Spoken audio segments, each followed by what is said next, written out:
உங்கள் டிஎன்ஏ மற்றும் பிரஸ்ன ஜோதிடர் சுப்ரஜா சுரேஷ்குமார் கோவையிலிருந்து.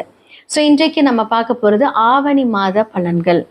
சிம்ம ராசிக்காரர்களுக்கு இந்த ஆவணி மாத பலன்கள் எப்படி இருக்க போகுதுன்னு பார்க்கலாம்.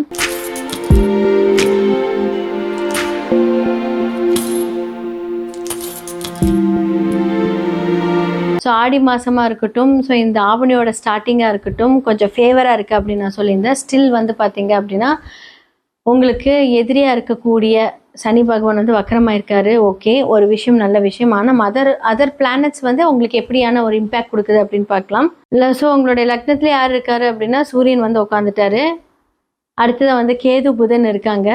நிறையா குடும்பத்துக்காக, அதே மாதிரி உங்களோட வீட்டில் உங்களுடைய சகோதரர்களுக்காக ஏதாவது ஒரு விஷயங்கள், உங்களோட மாமனாராக இருக்கட்டும், ஏதோ ஒரு புது மாற்றங்கள் விஷயங்கள் உங்களுடைய வாழ்க்கையில் இந்த மாதத்தில் நடக்கும். நிறைய விஷயங்கள் உங்களுடைய மனைவிக்காக இருக்கட்டும், உங்களோட பார்ட்னர்ஸ்க்காக இருக்கட்டும், ஹெல்த் இஷ்யூஸ் இருக்கும். அதெல்லாம் இப்போ கொஞ்சம் சரியாக இருக்கும். ஓகே, இன்னும் கொஞ்சம் ரியலைஸ் ஆகிட்டு வருது, ரொம்ப நல்லா இருக்குது அப்படின்னு சொல்லுவாங்க. செவ்வாய் பார்த்தீங்க அப்படின்னா உங்களுடைய 11ஆம் வீட்டில் பகையோட வீட்டில் இருக்காரு. மூத்த சகோதரர்களுக்கு நீங்கள் என்னதான் செய்தாலுமே தொழில், அப்படி இல்லாட்டி பார்த்தீங்க அப்படின்னா சொத்து சம்மந்தப்பட்ட விஷயத்தில் இந்த டைம் பிரச்சனை ஸ்டார்ட் ஆகிருக்கும். நிறைய பேர் குலதெய்வ வழிபாடுகள் போகலான்னு சொல்வீங்க. கேது அந்த இடத்துல இருந்துட்டு நிறைய தடைகளை கொடுப்பார். செவ்வாய் 11ஆம் வீட்டில் பகை வீட்டில் இருக்குது. பொதுவாக செவ்வாய் அப்படிங்கிறது பார்த்தீங்க அப்படின்னா உங்களுக்கு ஒரு பூமிக்காரகன். இட சம்மந்தப்பட்ட ஒரு பிரச்சனைகள் இருக்கும். குடும்பத்தில் அது உங்களுடைய சொத்து பிரிக்கிறதுக்கான வேலைகள் ஏற்படும்போது அதோட பிரச்சனைகளை ஸ்டார்ட் ஆகும். உங்களுடைய ஒர்க் மேனேஜ்மெண்ட் சைடில் உங்களோட ஹையர் அஃபீஷியல்ஸ் மூலியமாக சில பல தடைகள், உங்களோட ப்ரொமோஷன்ஸ்க்கு நீங்கள் போகிறீங்கன்னா அதற்கான தடைகளை இந்த காலகட்டத்தில் சந்திப்பீங்க.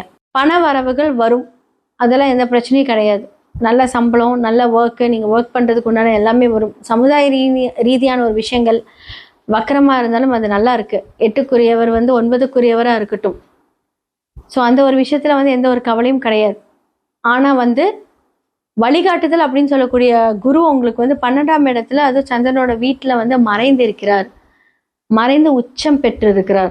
உச்சம் பெற்ற கிரகம் மறைந்தாலும் அது ஒரு நீச்சத்தன்மையை தரும். அப்போது யாராவது உங்களை கைட் பண்ணுறாங்க அப்படின்னா தயவு செஞ்சு கேட்டுக்கோங்க. அதை கன்ஃபார்ம் பண்ணாதீங்க. அவசரப்பட்ட எந்த முடிவும் இந்த காலகட்டத்தில் எடுக்காதீங்க.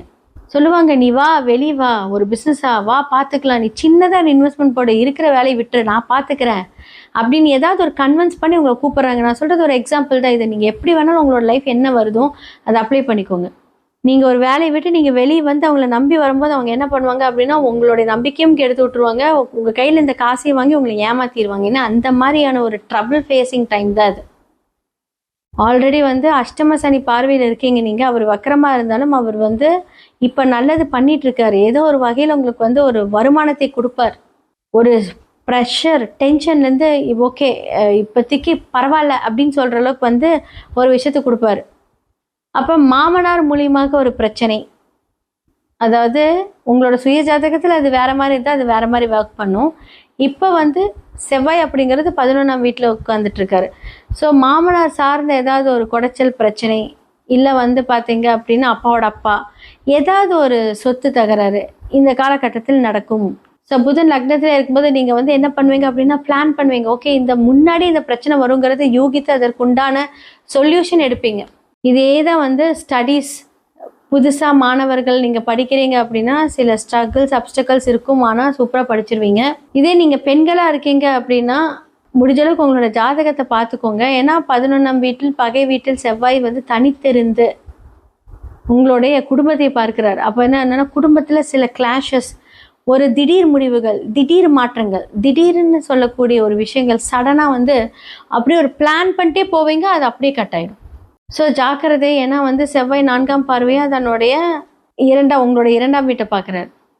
அப்போ வருமானம் யோசிச்சுட்டு இருக்கீங்க, யார்கிட்ட கொடுத்த காசு வரணும்னு நினச்சிங்கன்னா அதில் ஒரு தடையை கொடுப்பாரு செவ்வாய். பொதுவாக 5-10க்குரியவர் உங்களுடைய 11ஆம் வீட்டில் இருக்காரு. சொல்லுவாங்க 11ஆம் வீட்டில் எந்த கிரகங்கள் இருந்தாலும் ரொம்ப நல்லா இருக்கும், லாபத்தை தரும். அது உங்களுக்கு அந்த மாதிரியான விஷயங்கள் கிடையாது. லாபத்தை விட அந்த இடத்துல சிறிதளவு ஒரு பிரச்சனைகளை கொடுப்பார். அப்போ பிஸ்னஸில் நீங்கள் ஒரு விஷயத்தை கொண்டுட்டு போவீங்க. சடனாக உங்களோட கோபத்தினால என்ன பண்ணுவீங்க, அந்த பிஸ்னஸே வேண்டாம், அப்படி என்ன நம்ம ஒர்க் பண்ணணும் அப்படின்ட்டு ஒரு கோபத்தினால் அந்த ஒரு பிஸ்னஸோ இல்லை ஒரு காரியமோ தடைபடக்கூடிய ஒரு மாதம் தான் இந்த மாதம். ஸோ கோவத்தை கண்ட்ரோல் பண்ணிக்கோங்க. முடிஞ்ச அளவுக்கு வந்து யோசிச்சு நிதானிச்சு ஒரு விஷயத்த மூவ் ஆன் பண்ணிக்கோங்க. ரொம்ப நல்லாயிருக்கும். நிறைய நல்ல பண்டிகைகள் இந்த மாதத்தில் வரப்போகுது. கோகுலாஷ்டமி, அடுத்ததாக வந்து விநாயகர் சதுர்த்தி, மலையாளிஸ் ரொம்ப சிறப்பாக கொண்டாடப்படுகிற ஓணம் பண்டிகை. ஸோ இது எல்லாமே ரொம்ப ரொம்ப ஒரு சிறப்பான விஷயங்கள் வந்து இந்த மாதத்தில் நடக்க போகுது. அடுத்ததான் வந்து இந்த உலகத்தில் நடக்கக்கூடிய சில மாற்றங்களை பற்றி நம்ம பார்ப்போம். பொதுவாக என்ன மாதிரியான காம்பினேஷன் இருக்குது அப்படிங்கிறதையும் நம்ம பார்ப்போம். சூரியன், கேது, புதன் இவங்க எல்லாருமே வந்து காலபுருஷ தத்துவத்தின் 5ஆம் வீட்டில் வந்து சேர்க்கை பெறுகிறார்கள். இந்த காம்பினேஷன் வந்து ஆல்ரெடி வந்து கும்பத்தில் ராகு இருக்காங்க, கடக வீட்டில் வந்து குரு தனித்து நிற்கிறார், அப்புறம் மிதுன வீட்டில் செவ்வாய் தனித்து நிற்கிறாங்க, சுக்கிரன் கன்னி வீட்டில் வந்து தனித்து இருக்கிறார். அடுத்ததாக வந்து பார்த்திங்கன்னா சனி பகவான் வந்து காலபுருஷனோட வீட்டில் 12ஆம் வீட்டில் ஆல்ரெடி இருக்கார். ஸோ இத்தனை காம்பினேஷன்ஸ் வந்து போய்கிட்டு வந்துட்டுருக்கு. ஸோ இதில் மெயினாக வந்து பார்த்தீங்க அப்படின்னா இந்த சூரியன் வந்து யாரோட இணைந்து இருக்கிறார் அப்படின்னா கேது பகவானோட இணைந்திருந்து, புதன் பகவானோட இணைந்திருந்து அழகாக சமசப்தம பார்வை ராகு எல்லாரும் பார்க்குறாங்க. இந்த காம்பினேஷன் வந்து ஒரு எச்சரிக்கை கொடுக்குது அப்படின்னு தான் சொல்ல முடியும்.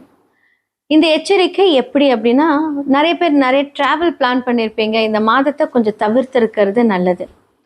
அடுத்ததாக வந்து இன்னுமே வந்து பார்த்தீங்க அப்படின்னா காற்று அப்படின்னு சம்மந்தப்பட்ட விஷயங்கள், நிறைய தீ விபத்துக்கள், அடுத்ததாக வந்து நிறைய வெடி பிளாஸ்ட், யாருமே யோசிக்க முடியாத ஒரு பிளாஸ்ட். இது வந்து இதே காம்பினேஷன் நம்ம வந்து இதுக்கு முன்னாடி நம்ம பார்த்துருக்கோம்.